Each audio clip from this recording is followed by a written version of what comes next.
عائشہ۔ خالہ نے ہیر کی تلاش میں باندھ باندھ کی لڑکیاں دیکھی، خوب جوتیاں چرخائیں، پیروں میں ورم آ گیا، کمر تختہ ہو گئی، لیکن کوئی لڑکی ان کی نگاہوں میں نہ جچی۔ کوئی چھوٹی ہوتی، کوئی موٹی، کسی کا قد آسمان سے باتیں کرتا ہوا، کوئی سوکھی شاخ کی طرح دبلی پتلی، کوئی مٹیالے رنگ کی تو کوئی شلجم کی طرح پھیکی۔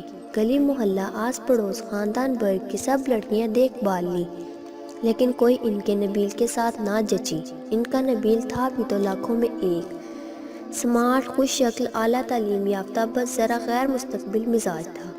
ایک نوکری کو لات مارتا اور دوسری کو گلے لگا لیتا، پھر کچھ دن بعد دوسری سے بھی اکتا جاتا اور تیسری کی تلاش میں نکل کھڑا ہوتا۔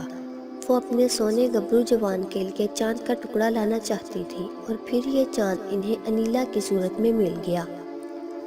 انیلا ان کے دور کے چچا کی پوتی تھی، دو بھائیوں کی اکلوتی بہن، شکل و صورت اور تعلیم میں خاندان بھر کی لڑکیوں سے یکتا۔ اس کے ٹرک برجہیز نے خالہ کے چھوٹے سے گھر کو بھر کر رکھ دیا۔ شادی کے چند دن تو وہی روایتیں تھیں، دعوتیں، گھومنا پھرنا، سیر سپاٹے۔ انیلا روز سج دھج کر نبیل کا انتظار کرتی۔ نبیل آنے کے بعد کچھ دیر فریش ہوتا اور پھر دونوں آؤٹنگ کے لیے نکل جاتے۔ رات کے جب ان کی واپسی ہوتی تو خالہ کے خراٹے گونج رہے ہوتے۔ انیلا گھریلو کام کاج میں کم ہی دلچسپی لیتی، خالہ کوئی کام کہہ دیتی تو مارے باندھے کر دیتی، خود سے کسی کام میں ہاتھ نہ ڈالتی۔ انہیں اب اس کی حرکتیں کھٹکنے لگیں۔ ابھی کل کی بات ہے جب انیلا اور نبیل باہر جانے کے لیے انہیں خدا حافظ کہنے آئے تو وہ بول پڑی، اے بہو، اب گھریلو کام کاج میں بھی دلچسپی لو، یہ کیا ہر وقت بن ٹھن کر میاں کے ساتھ سیر سپاٹوں پر نکل جاتی ہو؟ نبیل تو چپ کا چپ ہی رہا، جبکہ انیلا بیگم کے منہ کے زاویے بگڑ گئے۔ پھر پٹکتی ہوئی کمرے میں آ گئی، رات کے کھانے کا بھی مکمل بائیکاٹ کر دیا، لیکن آخر کب تک بھوک ہڑتال کرتی؟ رات کو بھوک کے مارے پیٹ میں مڑوڑ اٹھنے لگے۔ صبح منہ پھلائے ناشتے کے میز پر حاضر تھی۔ ناشتے کے بعد خالہ نے انیلا کے ذمے کچھ کام لگا دیے، جو مارے باندھے انیلا نے کر ہی لیے۔